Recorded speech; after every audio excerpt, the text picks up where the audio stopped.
2주 전에요. 저희가 어떤 주제를 가지고 여러분들과 생각했냐면요. 언약이라고 하는, 그죠? 언약이라고 하는 주제를 가지고 여러분들과 생각을 했습니다. 사실 성경에 있는데 좀 중요한 단어가 이 단어인 것 같아요. 언약. 성경에 보면 수많은 언약이 기록되어 있는 것을 보게 되고, 하나님은 자신이 맺은 언약대로 세상을 사실 이끌고 있다라는 것을 우리는 보게 됩니다. 그래서 우리가 성경에 보면 두 권으로 기록되어 있잖아요. 두 권으로 나눠졌을 때 우리는 뭐라고 부르죠? 한 권을 구약이라고 부르고, 그렇죠? 다른 책을 신약이라고 부릅니다. 그러니까 구하는 뭐야? 옛 언약. 그러는 건 새로운 언약이라고 생각해 볼 수 있을 것 같아요. 자, 그래서 구약 안에 있는 언약에 대해서 우리가 이제 좀 살펴볼게요. 구약 안에 있는 언약. 글쎄 이 언약의 내용은 이미 창세기 1장, 창세기 1장에서부터 3장 안에 이미 이 내용은 다 들어있다라고 저희들이 생각해 봤습니다. 자, 저희들이 언약에 대해서 살펴보려고 하는 이유는 여러 이유가 있지만, 사실 이 언약을 통해서 우리가 뭐를 좀 오늘 생각해 보려고 하냐면, 예수님이 이 땅에 왜 오셨는가를 좀 생각해 봤으면 좋겠어요. 예수님이 왜 오셨을까? 그리고 예수님이 십자가에 죽으셨다라는 의미가 어떤 의미를 갖고 있는가? 다시 말씀을 드리면, 예수님은 십자가에 왜 죽었어야 됐을까? 예수님이 왜 십자가에 죽어야만 하는가? 에 대한 여러 가지 예수 그리스도의 사역에 관한 내용을 저희들이 좀 살펴보려고 합니다.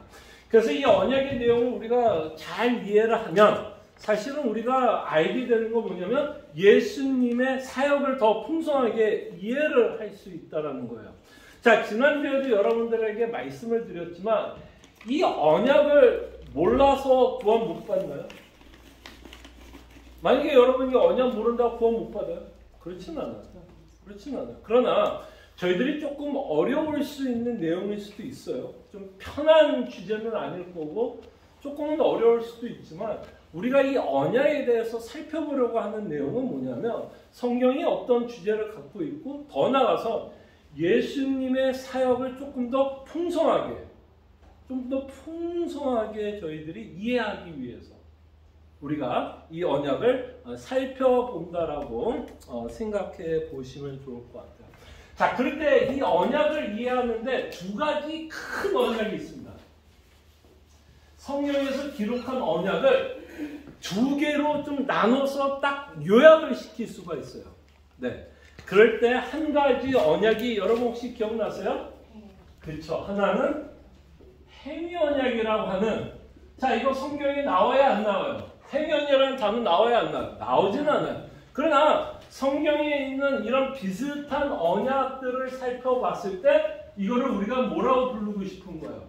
행위 언약이라고 부르고 싶은 거고, 또 이 행위 언약과 함께 이제 우리가 가장 중요하게 생각해야 되는 언약이 있다면 은혜 언약입니다. 근데 이 은혜 언약을 이해하기 위해서는 반드시 뭐를 이해해야 되냐면 행위 언약을 이해해야 돼요. 행위 언약이 뭔지. 그래서 오늘 여러분들과 함께 다시 한번 이 행위 언약이 갖고 있는 의미에 대해서 여러분들과 함께 생각해 보도록 하겠습니다. 자, 여러분들이 갖고 있는 핸드아웃을 한번 보세요. 자, 핸드아웃에 보면 이것이, 여러분 혹시 저와 성경 공부하셨던 분들은 이제 이걸 알고, 이게 어디에서 제가 발췌한 내용이냐면 웨스트민스터 신앙 고백서라고 하는 문서예요. 그러니까 제가 지은 게 아니라 제가 감히 이렇게 지을 수 있는 실력도 없죠. 그래서 이제 웨스트민스터 신앙 고백서라고 하는 신앙 고백서에서 성경에서 나오고 있는 언약들을 좀 정리한 장이 있어요. 그게 7장인데 언약에 관해서라고 하는 내용 가운데 우리가 이 내용을 좀 살펴보도록 하겠습니다.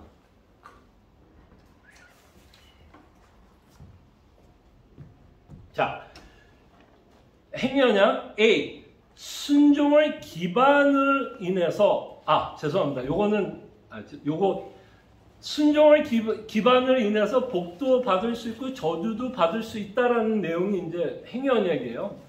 인류에게부터가 이제 신앙 고백서가 시작하는 내용입니다. 이거 조금 밑으로 내렸어야 되는데요. 어딘지 알겠죠? 인류에게. 자, 여기서부터 이제 제가 읽어드리고요. 가로 안에 어떤 단어를 넣으면 좋을지를 한번 여러분들이 한번 생각해 보세요. 자, 인류에게 맺어주신 하나님의 첫 언약. 그랬을 때 이 언약은 성경에 기록되어 있지는 않지만 하나님이 아담과 맺은 것을 호세아에서 뭐라고 기록했는지 혹시 기억하세요? 호세아에 보면 아담과 맺은 언약이라는 언어를 써요.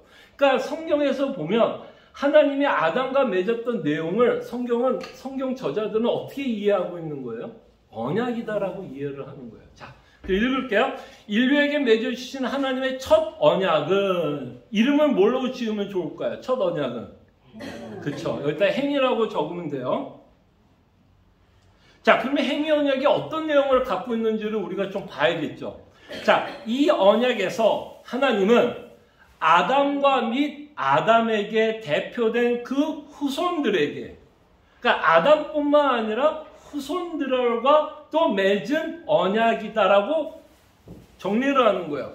이 언약에서 하나님은 아담과 및 아담에게 대표된 그 후손들에게 뭐를 약속했다?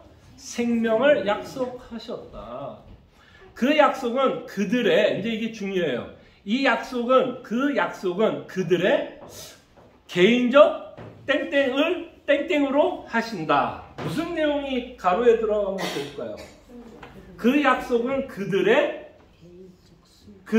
첫째는 뭘까요? 그들의 첫 번째 가로는 중요한 말은 뭐냐면 완전한이에요. 완전한. 그러니까 99개를 다 지키고 한 번만 어겨도 사실은 이 행위 언약을 뭐 했다고 볼 수 있어요? 어긴 거예요? 지킨 거예요? 어긴 거예요. 그러니까 이 중요한 단어가 뭐야? 완전한. 그죠?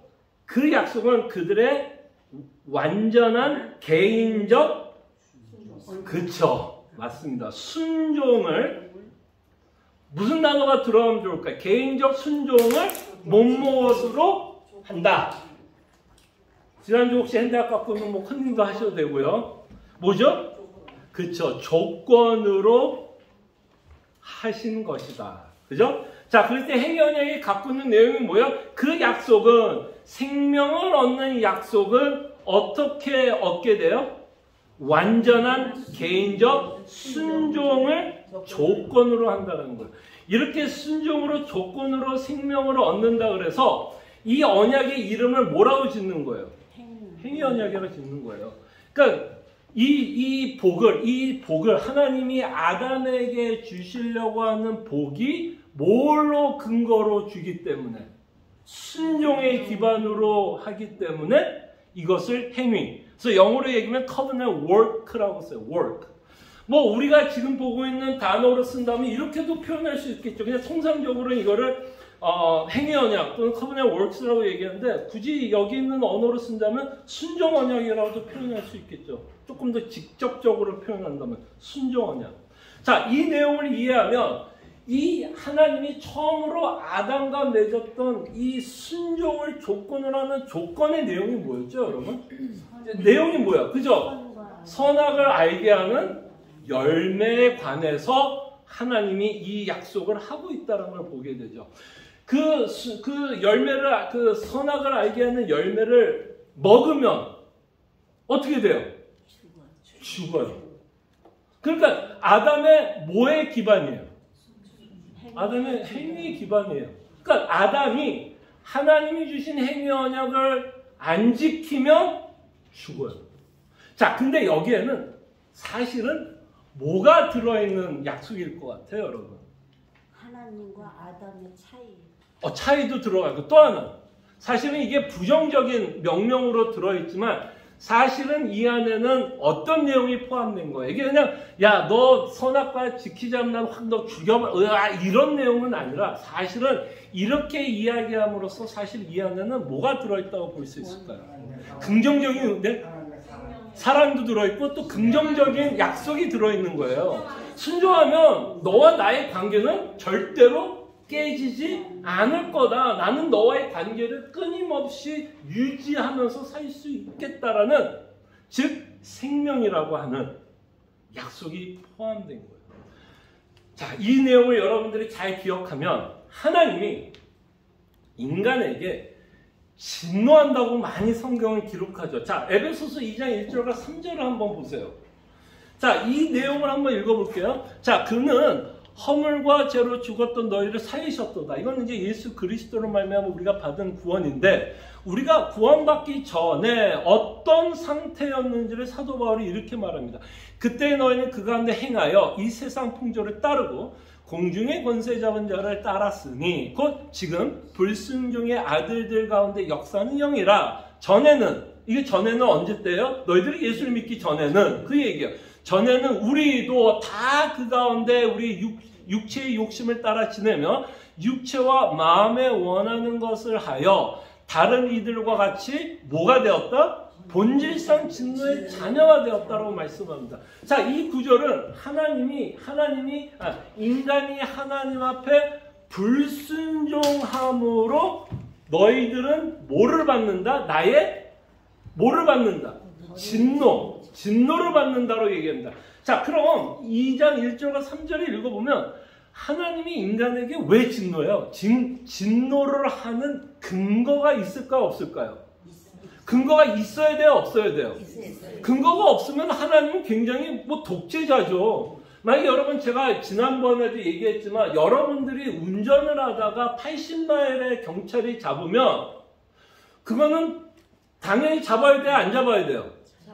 왜 경찰이 잡아야 돼요?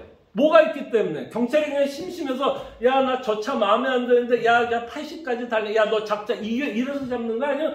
뭐가 선지하기 때문에 경찰이 잡을 수 있는 거예요? 마일 뭐죠? 그게? 60마일이 뭐예요? 그게 법이에요. 법이 있기 때문에 경찰이 80마일로 달리고 있는 사람을 잡을 수 있어요. 그런 것과 마찬가지로 하나님이 인간에게 진노라면 진노하는 근거가 있어요. 그 근거가 되는 언약이 있을까요? 없을까요? 그게 언약이 있다라는 거예요. 왜 하나님이 인간에게 그토록 진노할 수 있는 근거가 있어요. 그 근거가 뭐의 언약일까? 어떤 언약일까요? 그게 바로 행위 언약이에요. 행위 언약이 있기 때문에 하나님이 아담과 처음으로 맺은 그 언약 때문에 하나님은 인간이 그 앞에 죄를 지으면 하나님은 인간을 진노하고 형벌을 줄 수 있는 근거를 갖게 됩니다. 그래서 이 내용을 읽어보고 그 다음에 제가 조금 전에 읽어드렸던 웨스트민스터 신앙고백서에 나오는 행위 언약을 읽어보면 딱 말이 되니 인류에게 맺어주신 하나님의 첫 언약은 뭐라고요? 행위 언약이다. 이 언약에서 하나님은 아담과 및 아담에게 대표된 그 후손들, 그러니까 아담의 모든 후손들이 이 어느 언약에 일단 적용이 되는 거예요? 행위 언약에 적용이 되는 거예요. 행위 언약이 적용이 되는 한 모든 인류는 하나님 앞에 죄를 졌을 때 뭐를 받아야 돼요?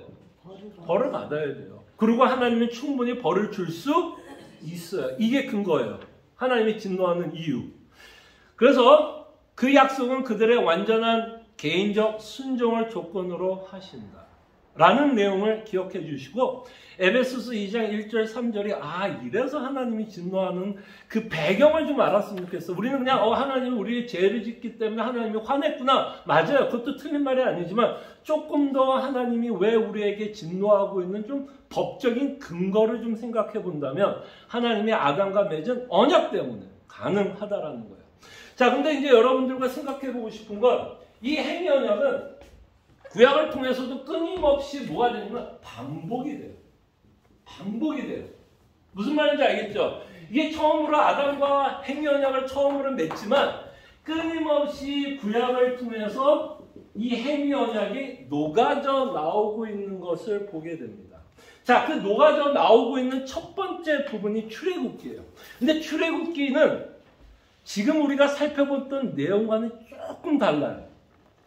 조금 다른데 어떤 면에서 이 출애굽기 19장 5절과 6절이 행위 언약이 되고 있는지 한번 보세요. 어떤 의미에서? 뭐가 있기 때문에 이게 행위 언약이겠구나라고 냄새가 난다면 어떤 근거에서 이게 행위 언약이 나오고 있는지 한번 보세요. 자, 하나님이 뭐했어요? 이스라엘 민족을 이제 끌고 나왔어요. 그러면서 이제 호렙산 앞에서 뭘 받죠? 십계명을 받으려고 이제 지금 폼 잡고 있어요. 자, 그러면서 이제 하나님이 모세에게 하시는 말씀이에요. 자, 뭐라고 말씀하는지 보세요. 세계가 다 내게 속하였나니 너희가 내 말을 듣고 내 언약을 지키면 너희는 모든 민족 중에서 내 소유가 되겠고 너희가 내게 대하여 제사장 나라가 되며 거룩한 백성이 되리라. 너는 이 말을 이스라엘 자손에게 전할지니라. 자, 여기서 어떤 냄새가 나요? 어떤 언약의 냄새가 나요? 일단 어떤 언약 냄새가 나죠? 행위 언약. 예. 자, 여러분들이 여기에 보면 이게 행위 언약의 냄새가 난다면 어떤 의미에서 행위 언약 냄새가 나요? 하나님의 소유라는 것을 하나님께서 주장하셨어요. 하나님의 소유를 주장하자. 또 아까 읽었던 것 중에 행위 언약이 갖고 있는 가장 중요한 내용이 뭐죠? 순종을 기반으로 한 저주와 복이에요. 자, 그렇다면 이 출애굽기 19장 10계명을 주기 전에 여기에 순종의 내용이 있어요, 없어요? 어떤 조건부가 달려있는 것 같아요? 안 달려있는 것 같아요? 조건부가 있어요, 없어요? 행위가 들어가는 것 같아요? 안 들어가는 것 같아요? 그냥 주겠다고 약속하는 것 같아요? 아니면 이스라엘이 뭔가를 해야지 줄 것 같이 얘기하고 있어요? 뭔가를 해야 줄 것 같이 하나님 말씀합니다. 자, 그럼 그 내용이 어떤 조사를 통해서 우리가 알게 되죠? 5절에 보면 세계가 다 내게 속하였나니 너희가 내 말을 듣고 내 언약을 지키면 이라고 하는 이 단어를 통해서 하나님이 아담과 첫 번째로 맺었던 언약의 냄새가 나요, 안 나요? 그냥 주시겠다고 얘기하는 거예요? 아니면 너희들이 뭔가 순종의 대가를 주겠다라는 거예요? 순종의 대가를 주겠다라고 하는 것이 바로 출애굽기 19장에 나온 내용입니다. 자, 근데 이 출애굽기 19장의 내용과 창세기 2장에 나왔던 내용이 좀 다른 부분이 있어요. 자, 창세기 2장에서 선악을 알게 하는 나무를 열매를 먹을 때는 너는 정녕 죽겠다라고 말씀을 하고 있고 19장에 보면 지키면 복을 주겠다라고 얘기하는데 창세기 2장과 출애굽기 19장의 공통 분모는 뭐냐면 행위 언약이에요. 근데 차이가 뭐 하나가 있어요. 뭐가 차이가 나냐면 둘 다 순종이죠. 그런 면에서는 차이가 없는데 어떤 면에서 그 다른 점이 있냐면 창세기 2장에 나와 있는 첫 언약은 부정적으로 쓰여져 있어요. 그거 아시죠? 부정적으로 써요. 어떤 의미예요? 너희가 지키지 않으면 죽는다라고 하는 어떤 형벌로 행위 언약을 쓰고 있다면 출애굽기 19장은 형벌이에요? 복이에요? 형벌이에요? 복이에요? 복이잖아요.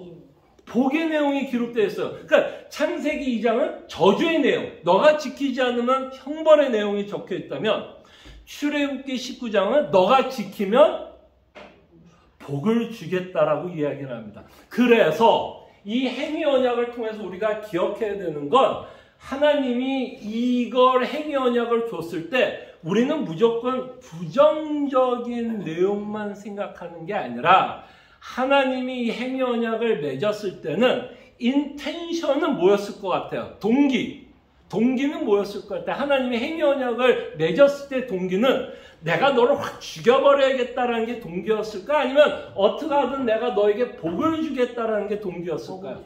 복을 주겠다라는 게 동기였어요. 그러나 거기에는 뭐가 붙어요? 그 동기는 복을 주겠다라는 게 동기지만 그 복을 받기 위해서는 순종이 요구가 된다라는 거야. 자, 이 내용이 굉장히 중요합니다. 이 내용을 여러분이 잘 이해해야 누구를 이해할 수 있어요? 예수님을 이해할 수 있어요. 예수님을 이해하려면 이 내용을 잘 기억해야 돼요. 자, 그럼 또 하나 출애굽기와 창세기 2장에서 나오는 게 다른 게 하나 있어요. 굉장히 다른 점이 하나 있어요. 자, 창세기 2장에서 하나님이 첫 언약을 아담과 맺었을 때와 출애굽기 19장에서 하나님이 행위 언약을 맺었을 때 아담의 상태와 이스라엘의 상태는 달랐어요. 이게 굉장히 중요해요. 자, 하나님이 부정적으로 썼던 이유가 있어요. 하나님이 아담과 그 언약을 맺었을 때는 부정적으로 쓴 이유가 있어요. 왜 하나님이 너가 순종하지 않을 경우는 내가 너를 죽이겠다라고 하는 부정적으로 쓸 수 있었던 이유가 있는데 그게 뭘 것 같아요? 부정적으로 써도 괜찮았던 이유가 뭘까요? 죄가 아직도 안 들어왔고 또 아담과 지금 제가 이제 잘 들어서 지금 아담의 상태와 이스라엘의 상태가 달랐기 때문에 하나님은 아담에게 부정적으로 이야기할 수 있었다는 거예요. 아담과 이스라엘 상태는 지금 같은 상태예요? 다른 상태예요? 굉장히 다른 상태예요. 하나님이 아담과 첫 언약을 맺을 때는 어떤 상태라고 말할 수 있을까요? 그 언약을 지킬 수 있었던 능력이 있었던 때예요. 그렇기 때문에 너가 지킬 수 있기 때문에 너가 지킬 수 있기 때문에 너가 지키지 않으면 내가 너를 죽이겠다 얘기하는 거예요. 지킬 수 있기 때문에. 지킬 수 없다면 이건 굉장히 하나님은 뭐가 될까요? 독재자죠. 이런 독재자가 어딨어요? 지키지도 못할 사람에게 지키면 내가 안 지키면 죽이겠다고 얘기하면 말이 안 되죠. 자, 그래서 우리가 기억해야 될 건 아담은 지킬 수 있는 상황 가운데서 행위 언약을 줬어요. 그러면 이건 공평하죠. 굉장히 공평해요. 지킬 수 있었으니까 하나님께서 행위 언약을 허락했다면 이스라엘 민족은 달라요. 이스라엘 민족에게는 뭐라고 말씀했냐면 긍정적으로 이야기했어요. 너가 지키면 복을 주겠다. 너가 지키면 복을 주겠다. 이 말은 여러분 뭐 하는 걸까요? 여러분 이스라엘 민족을 약 올리는 얘기일까요? 아니면 진짜 이게 여러분 곰곰이 생각해. 이스라엘 민족은 이미 어떤 상태에 있는 거죠? 타락후예요. 지금 타락후에 하나님이 출애굽기에서 이 약속을 주는 거예요. 그러니까 사실 이스라엘 민족은 어쨌든 이 언약을 지킬 수 있다 없다? 없어요. 없는 상태에서 하나님은 좀 이상한 언약을 맺는 거 아니에요? 지킬 수 없는 자에게 뭐라 그래요? 지키라고 그러고 복을 주겠다. 이거 되게 뭐라고 생각하셔야 돼요. 여러분 지키지도 못할 사람에게 너 지키면 복 주겠다 그러면 이게 이스라엘 민족에게 복일까요? 저줄까요? 오히려. 이게 정말 여러분들이 이스라엘 민족이 기뻐해야 할 일일까요? 슬퍼해야 할 일일까요? 슬프죠. 왜냐면 나는 이거를 지킬 능력이 없는데 하나님 복을 주신다면 나는 뭐라고 생각할 수밖에 없어요. 나는 영원히 복을 못 받는 자가 되겠구나 라는 생각을 하게 되죠. 자, 그럴 때 이제 여기서 한 가지 정리할게요. 왜 하나님은 이렇게 행위 언약을 맺었을까요? 출애굽기 19장에서. 이게 중요해요, 이제. 출애굽기 19장은 두 가지 메시지를 전하고 있어요. 두 가지 메시지예요.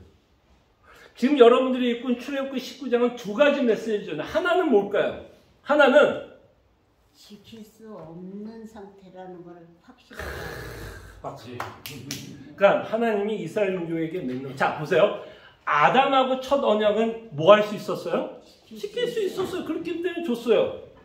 근데 지금 이스라엘 민족과 그 언약을 맺을 때는 이스라엘 민족은 이미 지킬 수 있는 상태가 아니었어요. 그러면 하나님이 왜 지킬 수 없는 자에게 이렇게 언약을 맺었을까요? 딱 두 가지 이유 있다고. 하나는 뭐예요? 지금 말씀하는 거죠. 너희들이 어떠한 자인지를 보라는 거예요.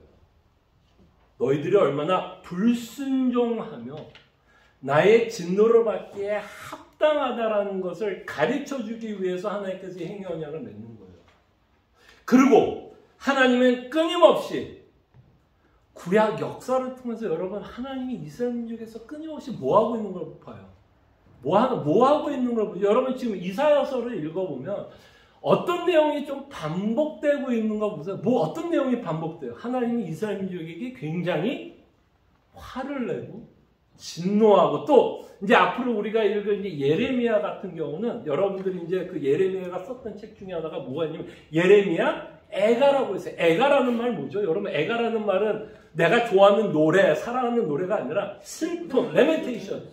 그 레멘테이션 슬프다라고 했을 때 하나님은 왜 이스라엘 민족을 보면서 슬프다고 얘기하는 이유가 뭘까요? 왜 슬퍼요? 하나님 이스라엘 민족을. 왜? 자꾸 내 언약을 지키지 못하니까 슬프도소이다. 그러니까 끊임없이 하나님은 이 행위 언약을 통해서 이들이 죄인이라는 것을 드러내기 위해서 하나님께서 이 행위 언약을 맺고 있어요. 근데 두 번째 이유가 뭘까요? 이제 이게 중요하죠. 첫 번째는 너희들은 행위 언약을 통해서 나의 진노를 받기에 합당해. 근데 이 내용을 보면 그렇게만 끝나요? 이 내용은 제가 뭐라 그랬죠? 긍정적인 내용이 있어요? 부정적인 내용이 있어요? 긍정적인 내용이 있다고 얘기했죠. 그러면 이 긍정적인 내용 안에는 사실 뭐가 들어있다라고 볼 수 있을까요? 그쵸. 예수 그리스도가 들어가 있고, 어찌하든 이들이 뭘 받을 수 있도록 하나님은 하실까요? 복을 받을 수 있도록 하시겠다라는 내용이 이 안에 들어있는 거예요. 무슨 말인지 알겠죠? 그러니까 이 출애굽기 19장 안에는 날이 두 개가 있다고 생각하시면 돼요. 날이 두 개가 뭐냐? 한 날은 뭐예요? 너희들은 진노 받아야 돼. 또 다른 날은 뭐야? 그래도 내가 어찌하든 내가 너희들을 복받게 하겠다라는 약속이 들어있는 거예요.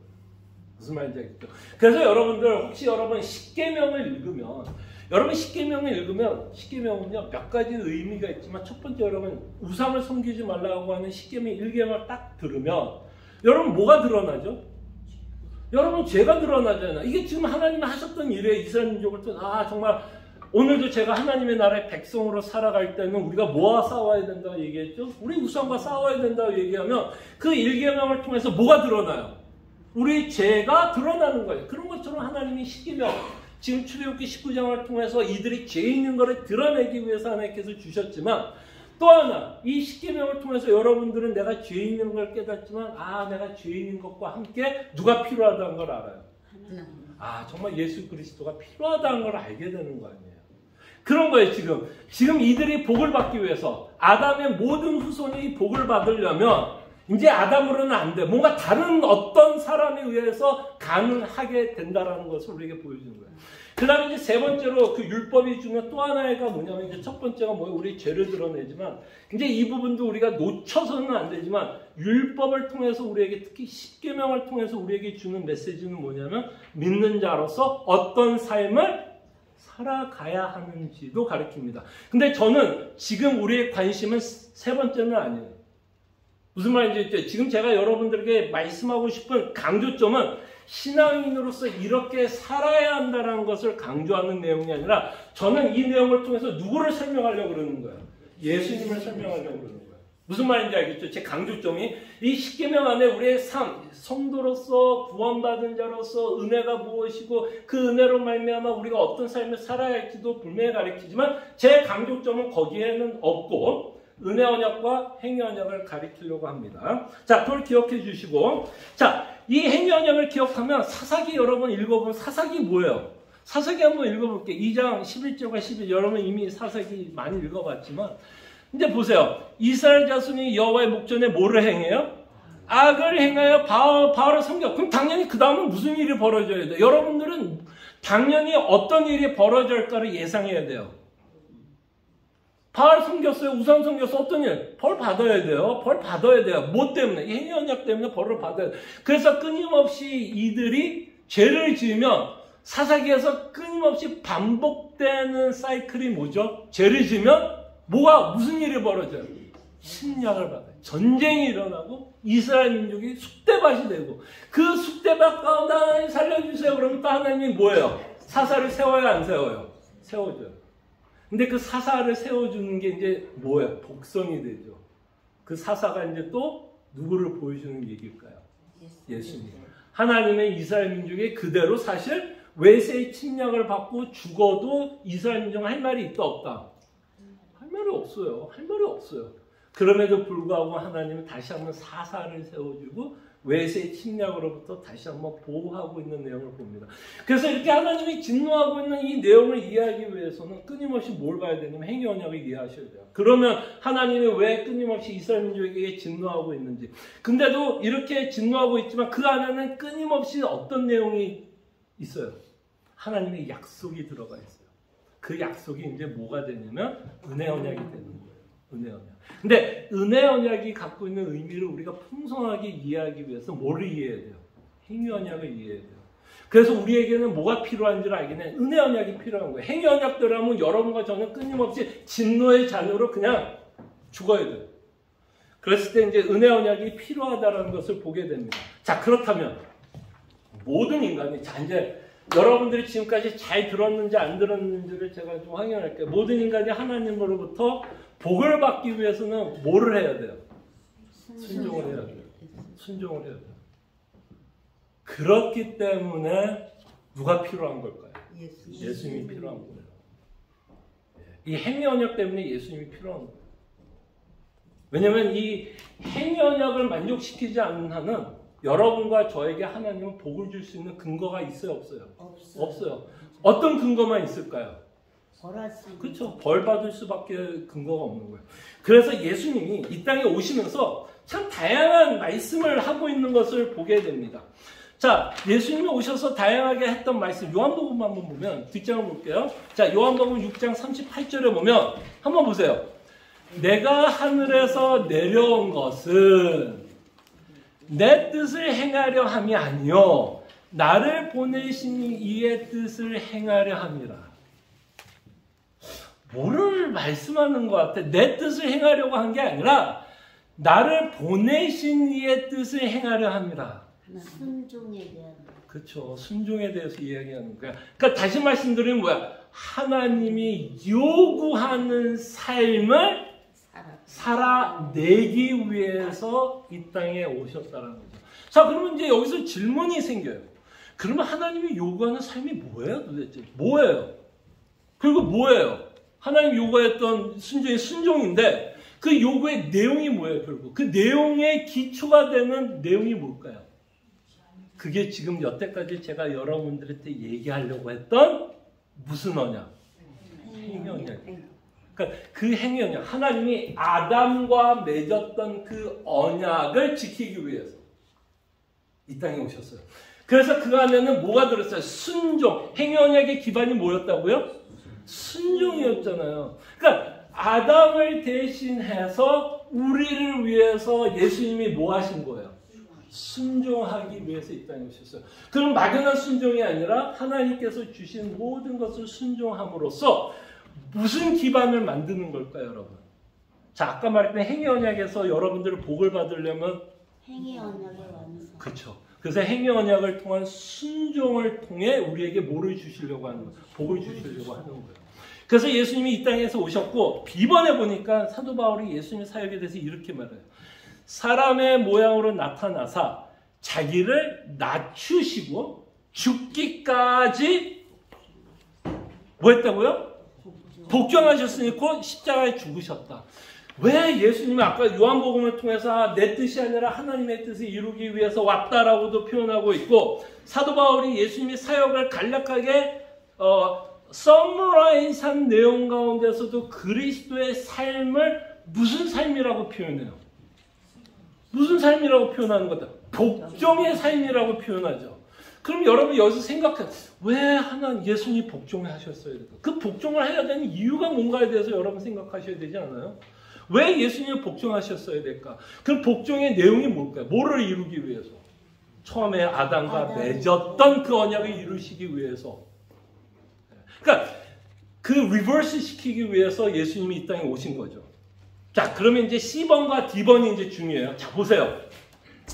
사도 바울이 예수님의 죽으심에 대해서 뭐라고 해석을 다는지 한번 보세요. 갈라디아서 3장 10절에 보면 무릇 율법 행위에 속한 자들은 저주 아래 있나니 기록된 바 누구든지 율법책에 기록된 대로 모든 일을 항상 행하지 아니하는 자는 저주 아래 있다.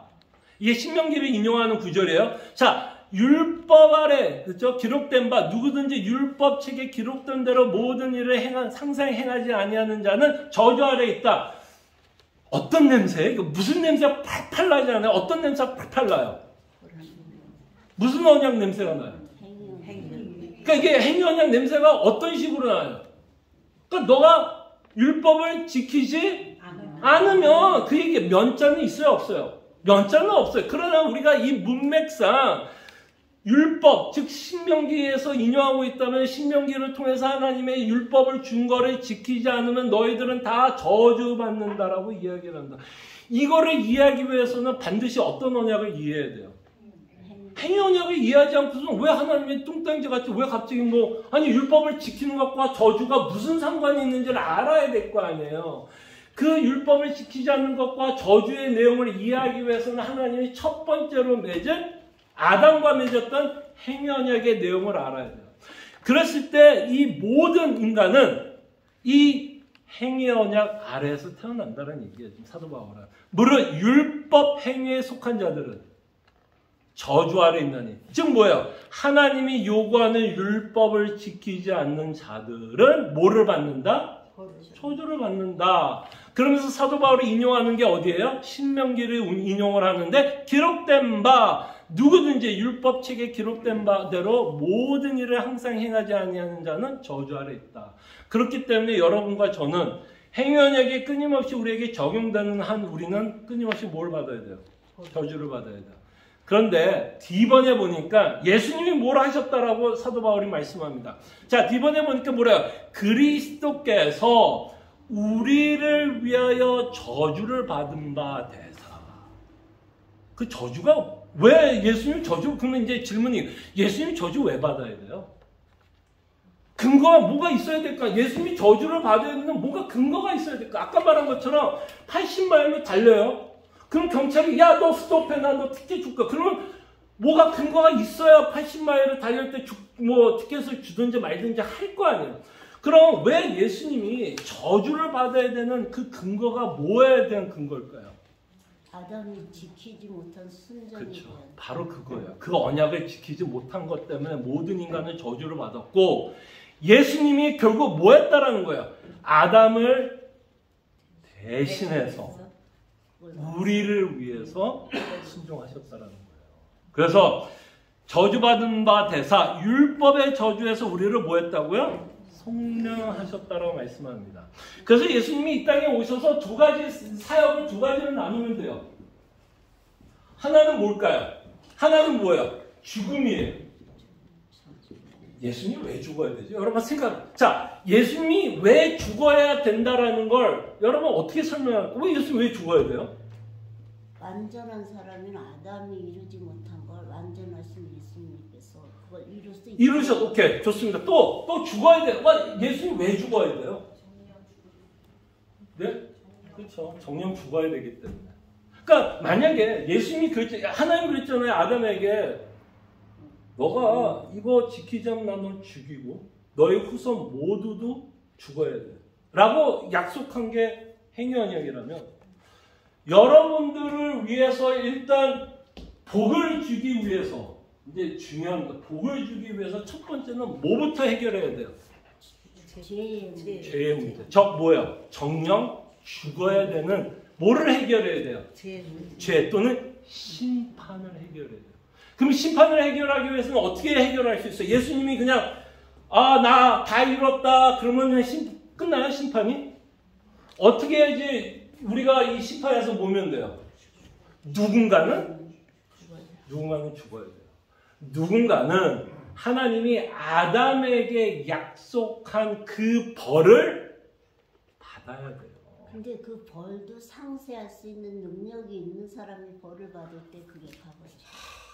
그래서 이제 성육신이 중요하고 좋습니다. 성육신은 조금 나중에 이제 우리가 이제 살펴보기로 하고 먼저 이 행위 언약을 통해서 뭐가 설명이 될까요, 여러분? 이제 행위 언약을 통해서 뭐가 설명이 되냐면 예수님이 왜 죽었어야 되는지가 설명이 되는 거예요. 이 행위 언약 때문에 내가 심판에서 모면하기 위해서는 누군가가 나를 위해서 심판을 받아야 한다라는 내용을 우리는 뭘 통해서 행위 언약을 통해서 배우는 거예요. 그렇기 때문에 예수님 지금 좀 말씀했지만 이제 성육신 하면서 오시는 거예요. 성육신은 뭐예요? 아담과 같이 되어서 아담과 같이 인간으로 이 땅에 오셔서 우리를 대신하여 죽으셨어요. 자, 근데 죽기만 하면 여러분들 복 받아요? 예수님이 죽기만 하면 복을 받아요? 복의 근거는 사실 뭐였죠? 복의 근거는 죽음이 아니에요. 뭐였어요? 언제나. 영생. 아니요. 복의 근거는 뭐였죠? 언제나? 그래서 예수님이 뭐라고 얘기하는 거예요? 요한복음을 통해서도 뭐래요? 내가 아버지의 뜻을 행하기 위해서 왔다라고도 표현하고 예수님은 사도 바울은 예수님이 뭐 했기까지 죽었다고요? 죽기까지 복종하면서 십자가에 죽었다라는 뭐를 받아내기 위해서 행위 언약에서 우리에게 약속하는 뭐를 받아내기 위해서 복을 받아내기 위해서 예수님이 우리를 대신해서 순종의 삶을 살아내셨다는 거예요. 이렇게 예수님이 죽고 부활함으로써 우리에게는 이제 어떤 두 번째 언약이 생기는데 이게 뭘까요? 이게 이제 은혜 언약이에요. 그러니까 여러분들은 지금 이제 행위 언약이 더 이상 적용이 되는 게 아니라 은혜 언약이 적용이 됩니다. 자, 그러면 이제 요 마지막 요거 볼게요.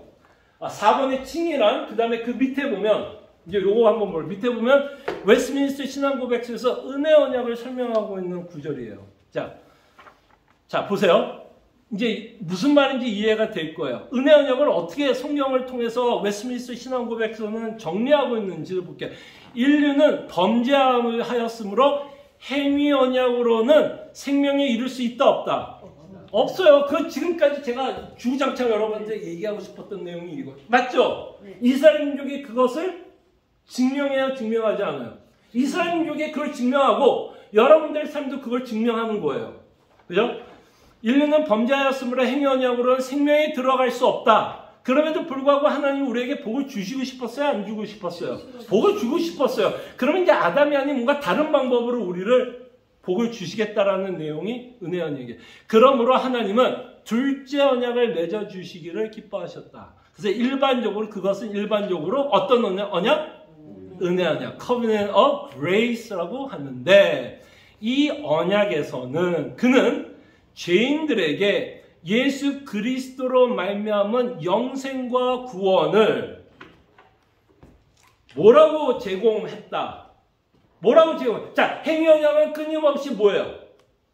뭐였죠? 아까 행위 언약은 순종 또는 조건으로 주어진다면 복이. 은혜 언약은 여러분들에게 뭐예요? 조건과 행위가 아닌 뭐라고? 은혜 또는 요 신앙 고백서는 요 단어를 은혜라는 단어라고 쓰지 않고 거저라는 단어로 쓰는 거예요. 거저. 똑같은 말이에요. 은혜가 거저죠. 거저.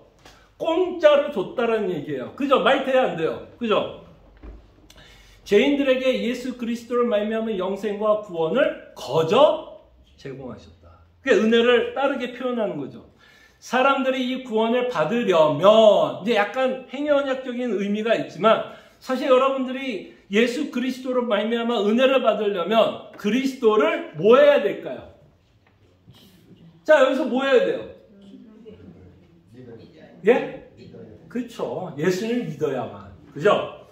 사람들이 이 구원을 받으려면 그리스도를 믿어야만 되도록 하셨고, 그러면 이 믿어야 한다는 게 조건같이 들려야 안 들려요?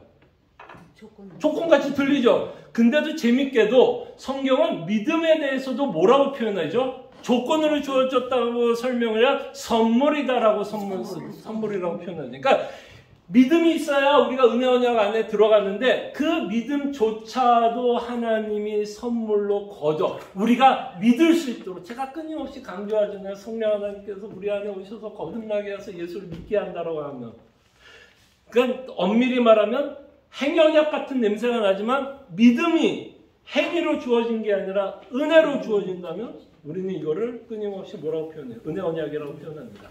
사람들이 이 구원을 받으려면 그리스도를 믿어야만 되도록 하셨고 영생을 얻기로 자 요거는 이제 조금 어려울 수가 있어요. 영생을 얻기로 뭘 것 같아요? 이게 이제 그 사도행전에 나오는 작정된 자들은 뭐 했다고요?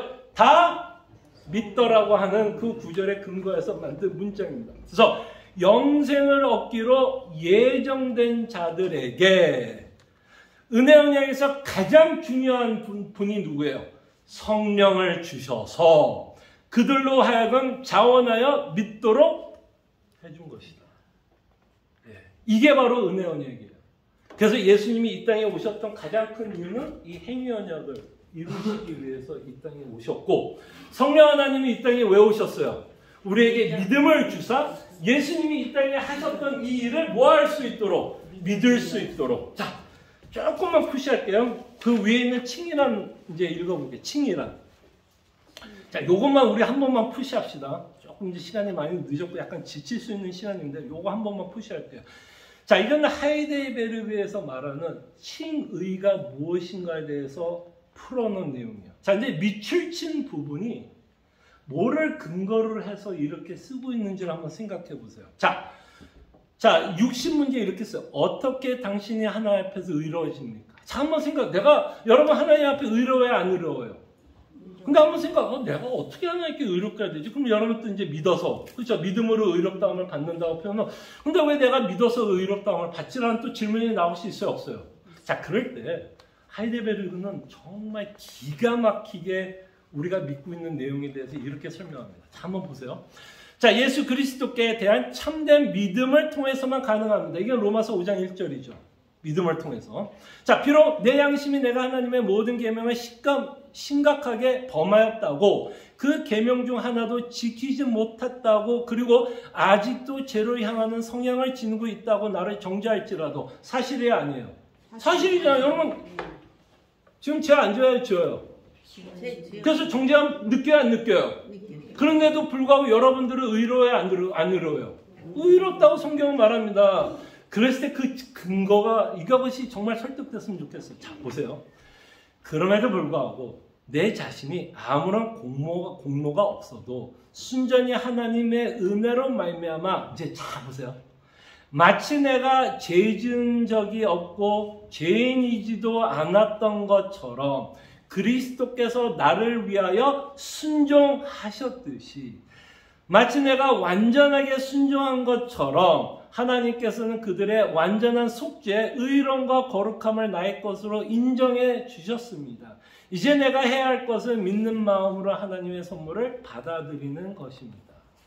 이 밑줄친 부분을 읽어보면 이 저자는 어떤 내용의 근거로 이 얘기를 하는 것 같아요? 어떤 내용이에요? 이제 이걸 정리하면 이 내용이야. 마치 내가 한 번도 죄를 짓지 않은 것처럼 여겨주신다라는 거야. 은혜. 그랬을 때 뭐가 적용이 안 된다라고 이 저자는 말하고 싶을까요? 개개인의 죄가. 다시 말씀드리면 이거는 행위 언약이 다시는 적용이 안 된다는 얘기예요. 행위 언약. 다시 한번 이게 이제 좀 정리하자면 이겁니다. 마치 내가 한 번도 죄를 짓지 않은 것처럼 여겨주시고, 하나님의 은혜 언약을 통해서 예수님이 내 죄를 다 용서해 주셨기 때문에 십자가에서 죽으신 그 사건을 기록하고, 그 다음에 마지막으로 이 단어가 저는 너무 너무 아름다운 말이 뭐냐면, 하나님은요 여러분들이 예수 그리스도를 믿을 때 마치 여러분들이 행위 언약을 완전히 지킨 것으로 뭐 해줄까요? 인정해 주겠다는 거예요. 자, 그렇다면 여러분들은 하나님께로 뭘 받을 수 있는 자격이 생길까요? 뭐를? 생명, 영생 또는 복을 받을 수 있는 근거가 되는 거예요. 무슨 말인지 알겠어요? 그러니까 예수님이 이 땅에 오셔서 이 행위 언약을 이루셨던 것을 여러분들 믿을 때 하나님은 여러분들이 한 번도 죄를 지은 것처럼 여겨주지 않아요. 죄 지어요, 안 지어요? 지어요. 그럼에도 불구하고 나는 한 번도 죄를 안 지은 것처럼 여겨줘요. 그러면 하나님이 나를 심판할 수 있어요, 없어요? 내가 죄를 한 번도 안 지은 것으로 하나님 생각한다. 하나님 어떻게 나를 심판해요? 행위 언약이 우리에게 적용이 아무리 돼도 우리는 행위 언약에서 요구하는 형벌을 절대로 안 받아요. 그게 은혜 언약이고, 그 다음에 여러분들이 복을 받으려면 사실 행위 언약을 통해서 우리에게 말씀하는 건, 복을 받기 위해서는 반드시 뭐가 수반되어야 돼요? 순종이 수반되어야 돼요. 근데 여러분 순종해요? 아멘.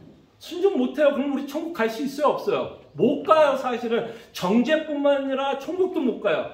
그런데 예수 그리스도의 순종을 믿는 걸 내 거로 여기기 때문에 우리는 지금 말한 것처럼 영생을 받고 하나님의 나라, 오늘 제가 사도행전을 통해서 여러분한테 말씀드리고 했던 게 뭐야? 하나님 나라의 국적을 갖고 살아갈 수 있는 건 그리스도께서 이 모든 일을 행하셨고, 우리는 그걸 믿으니까 하나님 뭐 해주겠다, 비자 딱 내주고 들어가죠. 그랬을 때 저는 이 내용이 쉬워요, 어려워요? 쉽지 않죠? 쉽지 않습니다. 제가 처음에도 말씀드렸죠. 쉽다고 얘기한 적 아니야. 그러나 이 내용이 예수님이 왜 이 땅에 오셔야 되는지에 대한 근거와, 왜 예수님이 십자가에 죽으셔야 되는 근거와, 예수님이 왜 이 땅에 오셔서 순종을 해야 되는 그 근거를 줌으로써 이것의 결론은 뭐냐? 여러분들의 구원은 확실하다는 거예요. 자, 이제 마지막. 야, 오늘 마지막을 도대체 몇 번 해서 죄송합니다. 자, 마지막으로 요거 하나만 얘기해. 죄송합니다. 아담은 언제나 저주를 받을 수 있는 상황이었어요. 그죠? 아담의 상태는 언제나 저주를 받을 수 있는 상황이에요. 예수님이 이룬 건 어쩔까요? 절대로 바뀔 수 없어요.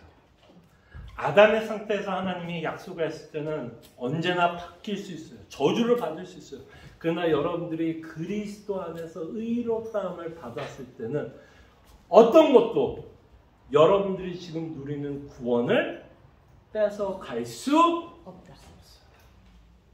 그래서 이 행위 언약과 은혜 언약의 내용을 우리가 더 깊이 묵상하면 우리 안에 뭐가 생기냐? 확신, 기쁨이 넘치게 됩니다. 기도하죠.